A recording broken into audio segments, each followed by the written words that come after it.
Saya Tuan Fanon. Di sini ini adalah kota Mashhad. Saya harus memastikan bahwa rakyat saya, tolong bantu rakyat saya, tolong datang ke Iran, tolong bantu. Iran berada dalam bahaya besar untuk terkena serangan besar-besaran dari Amerika Serikat. Dan kesabaran Trump secara resmi telah habis setelah pembantaian terbaru yang dilakukan rezim tersebut. Kedutaan Besar Virtual Amerika Serikat di Iran memperingatkan warga Amerika yang masih di sana agar segera keluar dengan cara apapun. Mereka menyarankan melarikan diri lewat perbatasan darat ke Armenia atau Turki. Karena langit bisa segera dipenuhi rudal, bukan pesawat penumpang. Angka dari Iran saat ini memprihatinkan. Beberapa laporan menyebut korban tewas nasional bisa lebih dari 12.000 orang. Yang lebih mengkhawatirkan, pejabat senior rezim Islam mulai bicara. Seorang pejabat senior Kementerian Kesehatan yang berbicara secara anonim mengakui bahwa sekitar 3.000 orang telah tewas di seluruh negeri. Pejabat pemerintah lain mendukung pernyataan itu, menyatakan telah melihat laporan internal dengan minimal 3.000 korban tewas dan memperingatkan jumlahnya terus bertambah. Rezim Islam memberi kebebasan penuh pada pasukan keamanannya menumpas pemberontakan dengan cara apapun. Rekaman video dan kesaksian saksi mata memperlihatkan unit Garda Revolusi, milisi Basij, dan polisi Faraja menembak membabi buta ke kerumunan dengan senapan, serbu, peluru logam, dan penembak jitu di atap.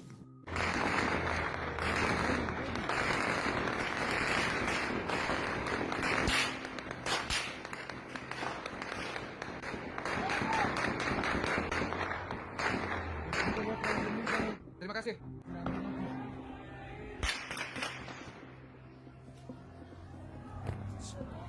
Di samping itu, hampir 11.000 orang telah ditahan hanya dalam 2 minggu pertama. Anak-anak yang baru berusia 14 tahun pun telah ditangkap. Bahkan dokter dan tenaga medis diserang agar tidak merawat korban luka. Ratusan orang hilang begitu saja dalam sistem penjara, tanpa catatan, dakwaan, atau penjelasan untuk keluarga mereka. Yang lebih parah lagi, rezim baru saja menjatuhkan hukuman mati kepada para pengunjuk rasa. Orang pertama yang dijadwalkan untuk digantung adalah seorang pria berusia 26 tahun bernama Irfan Sultani. Tanggal eksekusinya ditetapkan pada 14 Januari. Dan coba tebak, Sultani tidak diberi akses ke pengacara, persidangan yang adil, atau kesempatan untuk banding. Ini menandai apa yang tampaknya menjadi yang pertama dari gelombang eksekusi cepat berikutnya. Mereka membahas hukuman gantung di depan umum untuk menakuti orang agar tak turun ke jalan. Ratusan, bahkan mungkin ribuan orang akan digantung sampai mati hanya karena ikut serta dalam protes dan menuntut kebebasan serta demokrasi. Inilah sebabnya mengapa slogan-slogan sekarang mulai berubah. Rakyat Iran tidak hanya meneriakkan kematian bagi sang diktator. Sekarang mereka justru memohon agar Trump turun tangan dan menghentikan pembantaian. Jujur saja, ini benar-benar gila. Negara ini dulu selama puluhan tahun meneriakkan kematian bagi Amerika, tapi sekarang justru memohon bantuan Trump. Khamenei pasti tahu dia bermasalah karena ini garis merah yang sudah diperingatkan Trump untuk tidak dilanggar. Saya berharap para pengunjuk rasa di Iran tetap aman dan semoga Tuhan memberkati mereka karena situasi di sana sangat berbahaya. Saya ulangi kepada pemimpin Iran, jangan mulai menembak karena kami juga akan membalas. Selama beberapa hari pertama, pasukan keamanan agak menahan diri, tetapi ketika protes semakin besar, Khamenei memutuskan bahwa dia sudah cukup. Pada 9 Januari, dia memberikan pidato yang menyebut para pengunjuk rasa sebagai sampah dan dengan sangat jelas menunjukkan bahwa dia ingin penindakan diperketat. Semua orang perlu tahu Republik Islam berkuasa berkat darah ratusan ribu orang terhormat. Republik Islam tidak akan mundur di hadapan mereka yang merupakan perusak. Sekarang, pertanyaannya bukan lagi apakah Amerika Serikat akan menyerang, tapi hanya soal kapan dan bagaimana caranya. Dan jika kamu ingin menjadi yang pertama tahu saat itu terjadi, tekan tombol subscribe sekarang juga. Serius, itu sangat berarti bagi kami. Wall Street Journal melaporkan Trump dijadwalkan menerima pengarahan tentang opsi respons protes di Iran pada Selasa 13 Januari. Menurut sumber, opsi termasuk menambah dukungan komunikasi oposisi, menyabotase situs militer dan infrastruktur Iran dengan senjata siber, memperketat sanksi, serta kemungkinan serangan militer langsung oleh Amerika Serikat. Menteri Luar Negeri Marco Rubio, Menteri Pertahanan Pete Hegseth, dan Ketua Staf Gabungan Jenderal Dan Kaini diperkirakan hadir. Bukan hanya Trump, anggota Parlemen Amerika Serikat juga menyerukan intervensi. Senator Republik Lindsey Graham mendesak Presiden menumbangkan rezim Islam. Silakan dengarkan. Saya tak peduli soal ekstradisi, tapi saya ingin dia dipertimbangkan. Dia disebut Hitler modern, Nazi religius, dan sangat buruk. Saatnya dia pergi, rakyat menginginkannya. Trump mengikuti jejak Reagan. Reagan pergi ke tembok Berlin dan berkata, robohkan tembok ini. Donald Trump memilih rakyat daripada Ayatollah, kata Donald Trump. Agar Iran hebat kembali, biarkan demonstran menang dan rezim tumbang. Bagaimana caranya? Apapun tindakannya, Tuan Presiden harus berani mendukung demonstran dan menakuti rezim itu. Jangan jika saya jadi Anda, Tuan Presiden, saya akan membunuh para pemimpin yang membunuh rakyatnya. Anda harus mengakhiri ini. Amerika Serikat belum siap melakukan serangan besar ke Iran saat ini, menurut The New York Times. Pentagon meminta waktu tambahan pada Trump untuk membangun kekuatan dan merencanakan serangan yang benar-benar melumpuhkan rezim Iran. Kapal induk dan kelompok tempurnya adalah kekuatan utama militer Amerika, tapi saat ini Angkatan Laut Amerika Serikat belum memiliki satupun yang siap.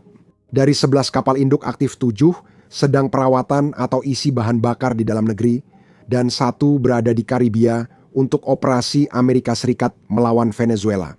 3 sisanya dikerahkan di Timur Jauh, 2 di dekat Jepang, dan 1 lagi di tempat lain di Asia Tenggara.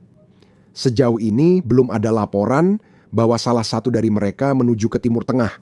Bahkan jika terjadi, mereka butuh berhari-hari untuk tiba dan bertindak. Amerika Serikat perlu mengirim lebih banyak kekuatan tempur, tidak hanya untuk menyerang Iran, tapi juga melindungi pasukan Amerika dan sekutunya di wilayah itu.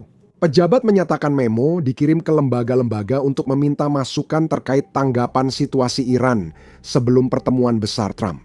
Meski tanpa kapal induk, Amerika Serikat tetap kuat. Kekuatan udara Amerika sudah siap menyerang dari jarak dekat. Setiap saat, pangkalan-pangkalan Amerika secara harfiah mengelilingi Iran. Al-Udeid di Qatar dan Al-Dhafra di Uni Emirat Arab penuh pesawat tempur, Jerlik di Turki menyimpan senjata nuklir Amerika Serikat, serta pangkalan udara strategis di Kuwait, Bahrain, Irak, dan Yordania. Setiap saat, puluhan jet tempur dan pembom Amerika duduk dalam keadaan siap tempur dan terisi bahan bakar di pangkalan-pangkalan ini, menunggu satu sinyal saja dari Washington. Di atas semua itu, Perdana Menteri Israel, Netanyahu, telah mengadakan pembicaraan darurat dengan para komandan militernya yang tertinggi. Israel memiliki kepentingan yang sudah dikenal luas terhadap program nuklir dan rudal Iran, dan saat ini angkatan udaranya berada dalam siaga tinggi. Para perencana Amerika Serikat dan Israel secara aktif mendiskusikan bagaimana mereka akan berkoordinasi jika rezim Iran runtuh atau mencoba melakukan sesuatu yang nekat. Singkatnya, Netanyahu sudah mengetahui apapun yang mungkin akan terjadi. Yang paling mengkhawatirkan bagi kami adalah kemunculan mendadak pesawat kiamat Amerika. Awal Januari 2026, pengamat pesawat di California dan Washington melihat Boeing E-4B Night Watch atau National Airborne Operations Center. Hanya ada 4 pesawat seperti ini di dunia, dirancang tahan pulsa elektromagnetik, ledakan nuklir, dan radiasi termal. Pesawat ini dirancang untuk menjaga komando dan kontrol pemerintahan dalam situasi terburuk, berfungsi seperti Pentagon atau Gedung Putih bergerak. Jika pusat-pusat di darat hancur atau dikompromikan, penampakan E-4B di bandara sipil besar sangat jarang, terutama di Amerika Serikat. Pada 9 Januari, salah satu pesawat ini terbang dari Nebraska ke Bandara Internasional Los Angeles. Ini adalah pertama kalinya dalam 51 tahun program E-4B, salah satu pesawat tersebut terlihat di LAX. Banyak analis percaya bahwa ini adalah sinyal bahwa Washington berada dalam tingkat kesiapan tertinggi untuk konfrontasi besar yang bahkan bisa melibatkan ancaman eskalasi nuklir. Pentagon menyebut penerbangan itu rutinitas dengan Menteri Pertahanan Pete Hegseth di pesawat dalam tur Arsenal of Freedom untuk promosikan industri pertahanan. Lalu kenapa pakai E-4B yang sangat rahasia untuk tur publisitas domestik, bukan transportasi very important person biasa? Faktanya, E-4B juga terbang pada 18 Juni 2025 setelah Presiden Trump pertama kali mengancam Iran dengan aksi militer saat ketegangan sebelumnya. Angkatan Udara menegaskan tidak terlibat. Namun banyak yang meragukan.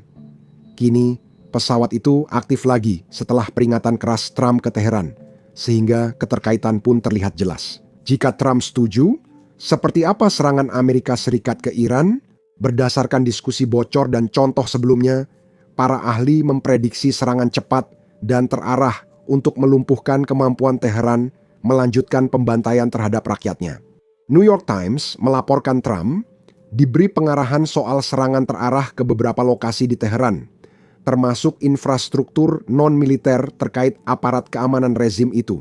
Ini bisa berarti menyerang pusat komando utama rezim atau markas IRGC yang menampung unit-unit terlibat pembunuhan pengunjuk rasa, penjara atau pusat penahanan yang terkenal dengan penyiksaan, serta kemungkinan rumah atau kantor pejabat tinggi yang mengarahkan kekerasan. Sebagian besar serangan ini kemungkinan akan memakai senjata presisi untuk menghindari korban sipil. Karena ribuan pengunjuk rasa sudah di gerbang markas rezim di seluruh Iran. Satu-satunya alasan serangan belum terjadi adalah Washington tahu situasi bisa cepat lepas kendali. Pejabat di lingkaran Trump memperingatkan aksi militer besar bisa membahayakan pengunjuk rasa, memberi Khamenei peluang menggalang rakyat Iran lewat nasionalisme dan menuding pengunjuk rasa sebagai boneka Amerika. Khamenei terus menuduh pemberontakan ini diatur diam-diam oleh putra mahkota Geza Pahlavi dan pemerintah Amerika Serikat. Dengarkan ini. Intinya tentara bayaran musuh yang diprovokasi berdiri di belakang Bazari sambil meneriakkan slogan anti-Islam, menentang Iran dan Republik Islam. Inilah yang penting. Para perusuh harus diberi pelajaran. Kami tidak akan menyerah kepada musuh, kami percaya kepada Tuhan, dan kami yakin bahwa rakyat bersama kami. InsyaAllah kita akan menaklukkan musuh.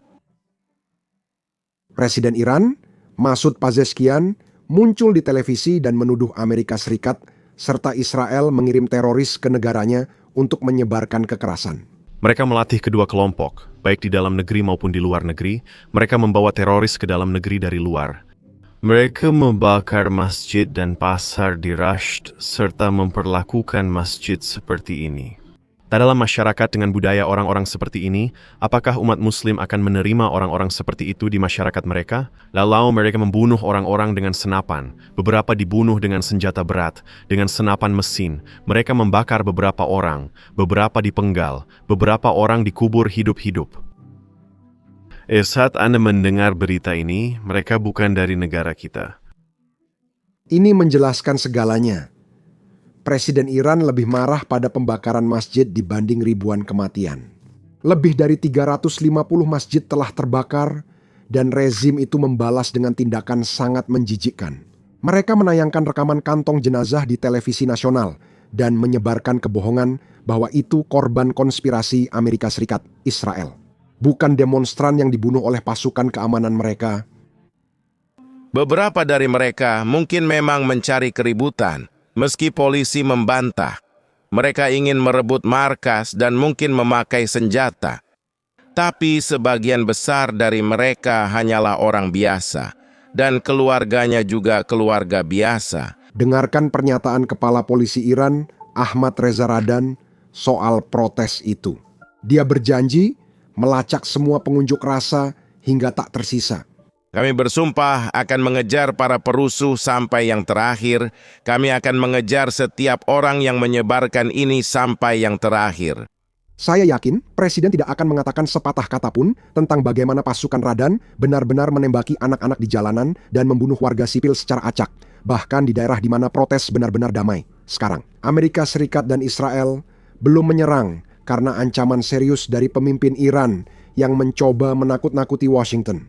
Ketua Parlemen Iran, Mohammed Bakir Khalibaf, mantan komandan IRGC, memperingatkan jika Amerika Serikat menyerang Iran, maka semua pangkalan dan kapal perang Amerika Serikat di Timur Tengah akan jadi target. Ketahuilah bahwa jika kalian menyerang Iran, baik wilayah pendudukan maupun semua pangkalan dan kapal militer Amerika di kawasan ini akan menjadi target sah kami. Dengan pengakuan terbuka kalian merencanakan agresi militer terhadap Iran, kami tidak akan membatasi pertahanan sah kami hanya dengan bereaksi setelah kalian bertindak. Kami akan merespons berdasarkan indikator ancaman yang nyata. Saya peringatkan Anda dan sekutu regional jangan salah perhitungan. Penyesalan tak berguna nanti. Allahu Akbar. Pejabat senior Iran lain menyatakan bahwa ancaman sekecil apapun bisa membuat Iran menyerang pasukan Amerika Serikat di wilayah itu. Harus diakui, meski tak punya peluang lawan Amerika Serikat, Iran sering bertindak melampaui kemampuannya. Iran tetap bisa menembakkan ratusan hingga ribuan rudal secara acak, seperti saat Perang 12 Hari dengan Israel ketika rudal balistik menghantam kota-kota Israel. Namun, konflik itu juga menunjukkan lemahnya pertahanan udara Iran. Israel berhasil menguasai superioritas udara hanya dalam hitungan menit. Dan sekarang Iran jauh lebih rentan dibandingkan sebelumnya. Sistem radar mereka penuh dengan celah, pertahanan misilnya sudah dikompromikan, dan sumber daya militernya sangat terbatas. Akibat protes nasional, pasukan Iran dan proksi di Lebanon, serta Irak kemungkinan sudah siap merespons. Meluncurkan misil, serangan drone, dan menyerang kapal tanker di Teluk adalah eskalasi sembrono yang sama dengan bunuh diri. Jika Ayatollah yakin rezimnya akan runtuh, dia mungkin nekat memicu perang besar di Timur Tengah. Saat ini, Iran tampaknya menghubungi Amerika Serikat untuk negosiasi. Pada 12 Januari, Trump menyatakan pemimpin Iran menelepon dan mencoba mengatur pertemuan. Iran menelepon untuk bernegosiasi kemarin. Kemarin para pemimpin Iran, mereka ingin bernegosiasi. Saya rasa mereka lelah terus ditekan oleh Amerika Serikat. Iran ingin bernegosiasi. Ya, kami mungkin akan bertemu dengan mereka. Maksud saya, pertemuan sedang diatur, tapi kami mungkin harus bertindak karena apa yang terjadi sebelum pertemuan itu. Tebak apa? Jalan keluarnya kini benar-benar hilang. Pada 13 Januari, Trump di Truth Social mendesak rakyat Iran terus protes, mengambil alih institusi negara, dan mengumpulkan nama para pelaku kekerasan. Dia juga berjanji bahwa Amerika akan membuat mereka membayar. Dan untuk memperjelas, dia membatalkan setiap pertemuan yang telah direncanakan dengan pejabat Iran mengatakan bahwa pembicaraan dibatalkan sampai pembunuhan tanpa alasan itu berhenti. Namun, seiring berjalannya waktu, protes-protes tersebut tidak menunjukkan tanda-tanda akan berhenti, meskipun telah terjadi pertumpahan darah. Lebih dari 2 minggu sejak kerusuhan dimulai, jutaan orang masih turun ke jalan di setidaknya 27 dari 31 provinsi Iran. Sementara ini, Starlink milik Musk menjadi jalur komunikasi langka bagi pengunjuk rasa untuk mengirim gambar dan video keluar. Namun kini jalur itu mulai terputus. Iran Wire melaporkan koneksi Starlink awalnya terganggu 30 kali, namun dalam beberapa jam gangguan naik jadi lebih dari 80 kali. Meski puluhan ribu unit Starlink beroperasi di Iran, pemadaman juga mempengaruhi koneksi satelit.